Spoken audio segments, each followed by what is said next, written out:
Sot është hënë 20 korrik. Këtë ditë ja kushtova vizitës në Bunk Art. Është nga pikat më të vizituara këtu në qytetin e Tiranës, sidomos nga vizitorët e huaj, të cilët kërkojnë të njohin Shqipërinë e viteve para 90.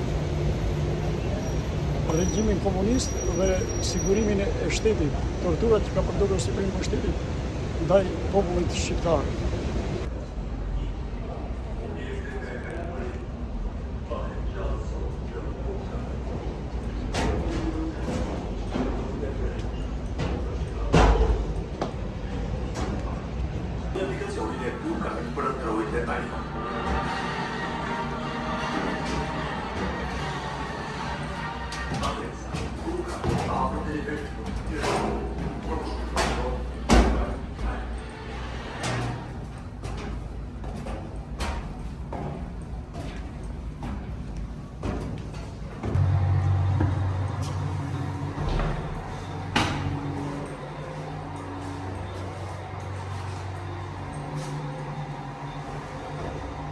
Këto janë qelimra, por nuk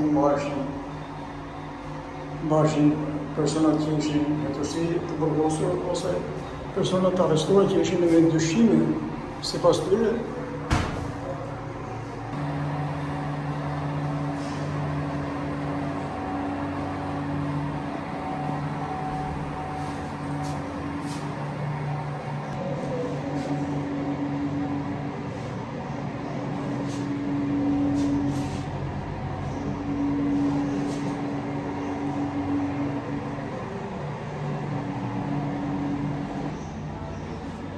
Kjo është një nga dhomët e torturave, është ajo dhoma ku përdoren tortura e pikës së ujit në kokë.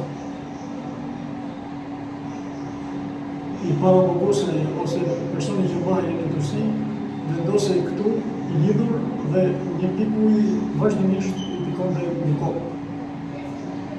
Edhe dosjen e Mosine Kokolarit, Mehmet Prishtinës, Kiqo Theodosit, Gjon Shllakut, Gjergj Bicit,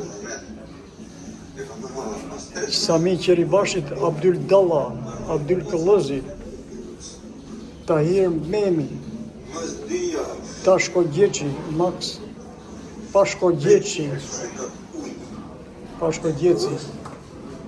Sulo Konjari, Salaudin Toto, Shqefqet Beja, Fadil Paqrami, Todi Libonja, Prenk Kaçinari, Vasfi Kapi, Arshi Pipa, Dashnor Mamaqi, Minush Jero, Daniel Dejani,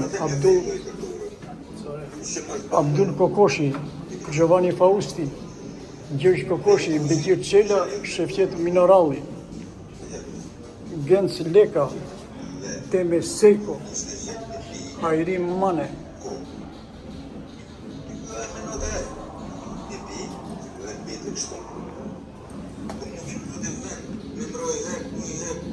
Pashko Gjeçi, antar i organizatës tradhëtare social-demokrate, kryesuar nga Gjergj Kokoshi, Esuat Aslani dhe lidhje me shoqatën tekniko-intelektuale dhe klerikët. 6 shtator 1947. Disa nga dosjet: Kasem Trebeshina, Foto Bala, dosja e Kiqo Njelës, Sherif Mirdanit, Hysen Ballhysa,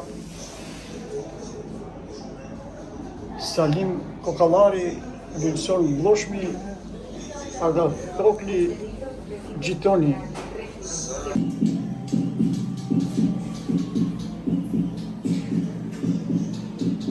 Kjo është dosja e hetësisë e Kasem Trebeshinës. Pashikuj.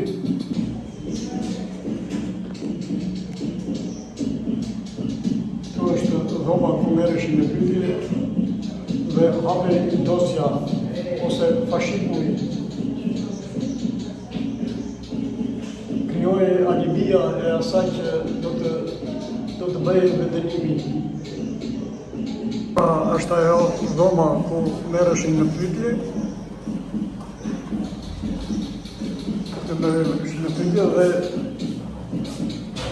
këto janë mjetet që ka përdorur policia gjatë demonstrimit të tyre, pasi këto nuk janë përdorur asnjëherë gjatë kohës së sundimit komunist deri në vitin 90, mund të jenë përdorur vetëm gjatë atyre ngjarjeve të viteve 90.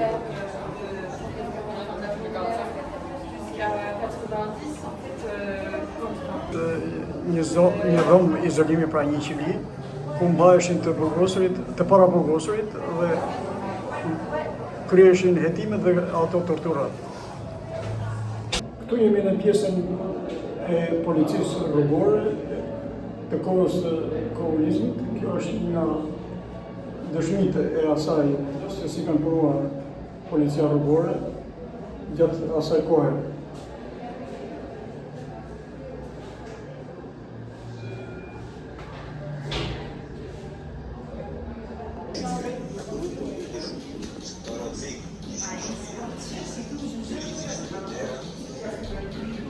Këto janë 36 llojet e torturave të përdorura në ajtosia gjatë regjimit.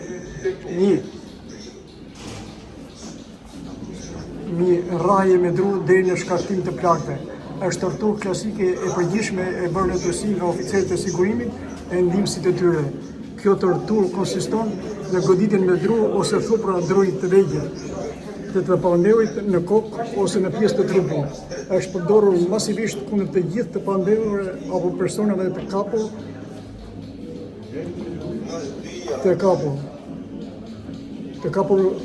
të kapur sekret nga sigurimi. Kjo lloj torture konsiston edhe në goditje të drejt për drejt e të menjëhershme me mjete të forta. Ka qenë një torturë e thjeshtë që nuk kërkonte shumë kushte apo mjete.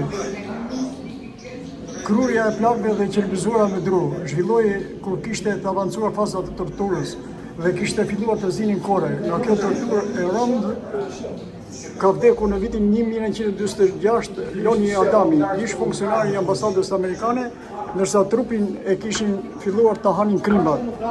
Kjo lloj torture mund të kalonte deri në çmendje të personit nga dhimbje të mëdha.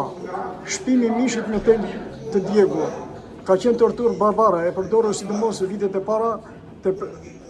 e para. Personit i ngulej një tel i nxehur në mish, e cila depërtonte lehtësisht mbi mish. Nga kjo kalon drejt për drejt në kockë. Prekja e kockës kishte pasoja të rënda, sepse kalonte në humbjen e jetës ose pasoja të rënda në shëndet, por edhe në çmendje. Nga përdorimi i kësaj torture ka vdekur avokati Muzafer Pipa në tetorin 1946.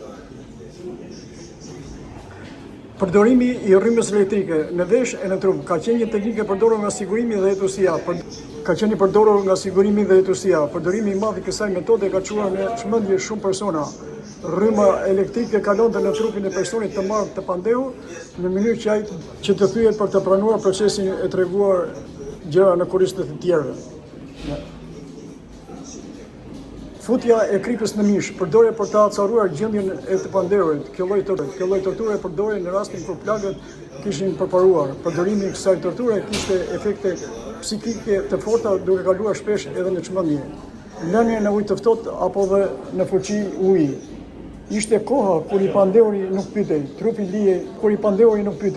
lije në një pellg me ujë në dimër dhe në mënyrë që të kishte pasoja në shëndet. Pasojat të ishin në dobësimin e zemrës, mushkërisë, të sëmurë e tjerë. Po ashtu personi i vendosej në një fuqi ujë. Kjo metodë përdori kryesisht kur ishte gati ta zinte gjumi, si dhe në orën e gjumit. Lënia pa bukë deri në vdekje ishte një torturë e përdorur në Turqi, por në raste speciale edhe në burgje. Ka ndodhur për shembull me ish kryeministrin Kostaq Kota, që vdik në burgun e Borrelit në vitin 1948. Lënia pa bukë për disa kohë, përdorën në hetësi dhe izolim në burgje. Përdorimi i kësaj torture synon të thyrin e të pandehurit në mënyrë që ky të mendonte se jetën e kishte të shkurtër. Lënia zhveshur në të ftohtë, përdorën në hetësi dhe pothuaj në burgje si masa disiplinore. Kjo lloj torture kishte edhe efekte psikologjike për nga fotografimi i pamjes, kur i dënuari i lije të shikojë nga të burgosurit të tjerë. Përdorej si mjet ndihmës për të rritur efektin e torturës. Mucho Sali deklaronte janë vënë në jelek dhe me një dru në mes të duarve dhe të këmbëve që të vareshin në 2 stola, gjë që i bënte njerëzit si breshk duke shkaktuar dhimbje të mëdha. Jepe ideja sikur njeriu ishte vendosur në hell për të pjekur.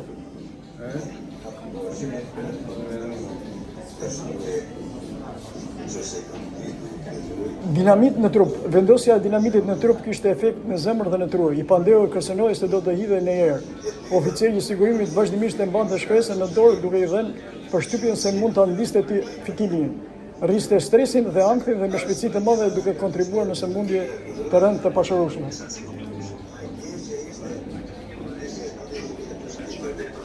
Shtrëngimi i gjinjve me pinca.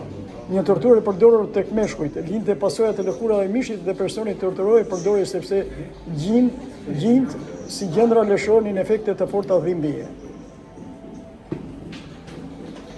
Futja e të pagerëve në gojë, jashqitjes, krye shumë vitet të para sidomos ndaj klerikëve që mbanin mjekër, e kanë përdorur ndaj Sheh Ibrahim Karbonarës, jo vetëm që të shkaktonte dhimbje nga era e keqe, por grumbullonte edhe mizat.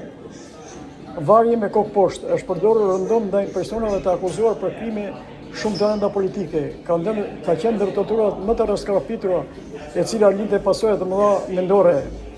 Lidhje me lin, lidhje me fijet e linit shkaktonte një vijë në trupin e njeriu. Kjo lloj lidhje shkaktonte deformime të cilat shiheshin personit gjatë gjithë jetës. Lënien e diell përdoret si torturë për të burgosit e të para burgosurit.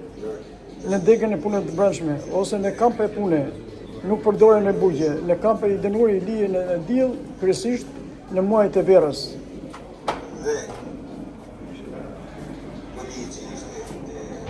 Në kampe i dënuar i lihen në diell, kryesisht muajt e verës dhe vendet ku punoi. Kjo e vetme për të shkaktuar torturë, por edhe për të shërbyer si shembull për të tjerët.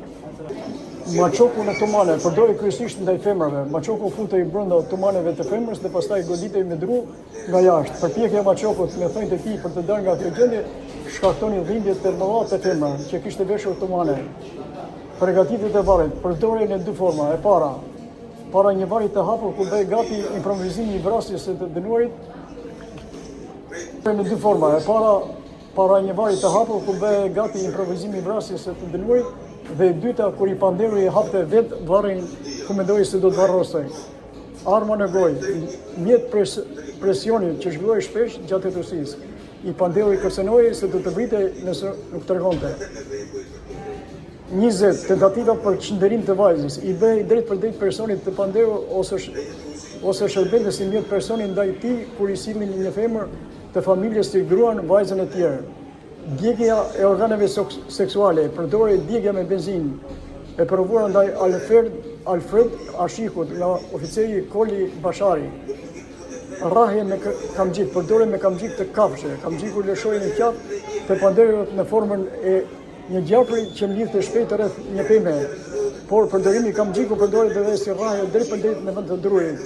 Pasojat ishin të mëdha si dëmtimi i mishit e me gjallë të tjerë. 23. Lëshimi i pikës së ujit në kokë. I pandeu lidhej në një tavani dhe nga tavani i lëshonin periodikisht pika të forta uji që binin rënd mbi kokë. 24. Vendosja e mangallit në vapën e gushtit. I futej në qelit e pandeuit në kulmin e vapës në temperatura të larta të verës. Dëshmi e Xhevat Xhafës. Kjo lloj torture i shkaktonte të burgosit një siklet të madh, djersë pafund dhe dëmsim të mëtejshëm. 25. Lënia në këmbë përdorej për të lodhur e sëmur të pandeurit. Shkaktonte sëmundjet e kockave të mesit. Lënia për të fjetur mbi çimento përdorej në hetusi dhe në biruca gjatë vujtjes së masës disiplinore. Shkaktimi i etjes dhe mbushja e gojës me krip përdorur në hetusi nga Irakli Kocani. Lidhja me hekura në mur dhe lënia për disa ditë ashtu. Është përdorur në përqeli ndaj të paraburgosave, ka shkaktuar dhimbje kockash e organesh të brendshme. Detyrim për të kënduar natën, vendosin muzika për të zhdukur zhurmat ose shumë të pandeur, detyroheshin të këndonin natën, detyroheshin të këndonin si gjela dhe të kërkarisnin si pula, siç është bërë me Islam Radovickën nga sigurimi i ushtrisë. 30. Futja në biruca të errta, dëshmi. Futnin në për biruca të errta nga një njeri dhe në mesin të natës një tjetër ishte porositur të bënte si qenë. të Ulrintë dhe të kafshonte të burgosin tjetër. Lyrje me marmallat, dëshmi, janë lyrë me marmallat në sy, vesh, hund dhe kanë vënë me një tjetër për t'i lëpirë.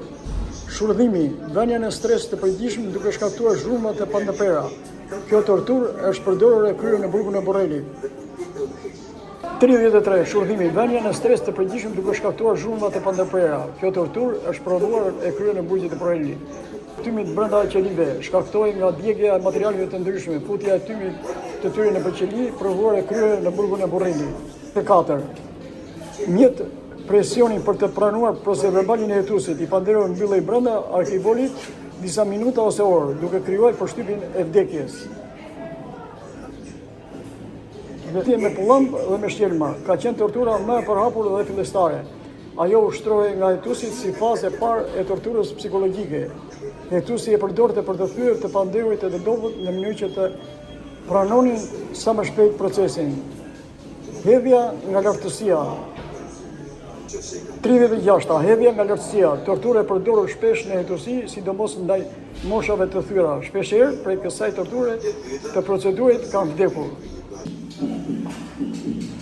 Këtu ishte dhoma ku përgatiteshin dosje.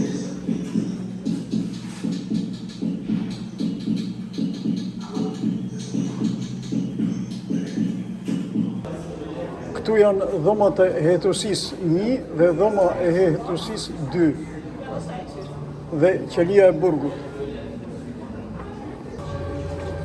Memoria nuk është ajo që ne kujtojmë, por ajo që na kujton. Memoria është një tashme që nuk kalon kurrë. Sot më shumë se kurrë është e nevojshme që të rinjtë të dinë dhe të kuptojnë. Është e vetmja mënyrë për të shpresuar që ai horror i papërshkrueshëm të mos përsëritet. Është e vetmja mënyrë për të dalë nga errësira.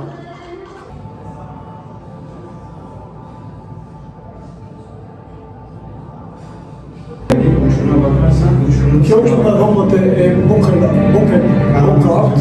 e cila është nga më të vizituarat, është dhoma e izolimit. Këtu ku kryeshin dhe tortura. Këtu janë disa nga pjesët e cilat janë përdorur gjatë torturave të hetuesisë gjatë kohës së komunizmit këtu në Tiranë. Pra ky është bunkart dhe është një nga pjesët më që kujton atë periudhën e regjimit komunist të Meroxhës. Këtu jemi në pjesën e policisë rrugore të kohës së komunizmit. Kjo është një nga dëshmitë e asaj se si kanë punuar policia rrugore gjatë asaj kohe.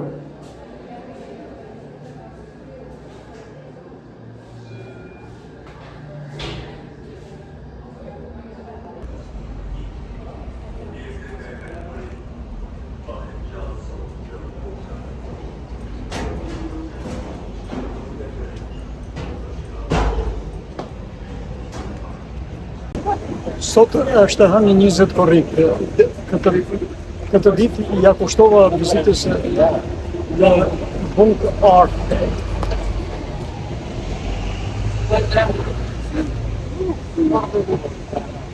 Një nga pikat që Bunk Art është nga vendet ose një nga pikat më të vizituara këtu. Është një nga pikat më të vizituara këtu në qytetin e Tiranës, sidomos nga vizitorët e huaj, të cilët kërkojnë të njohin Shqipërinë e viteve para 90. Regjimin komunist dhe sigurimin e shtetit, torturat që ka përdorur sigurimit e shtetit ndaj popullit shqiptar.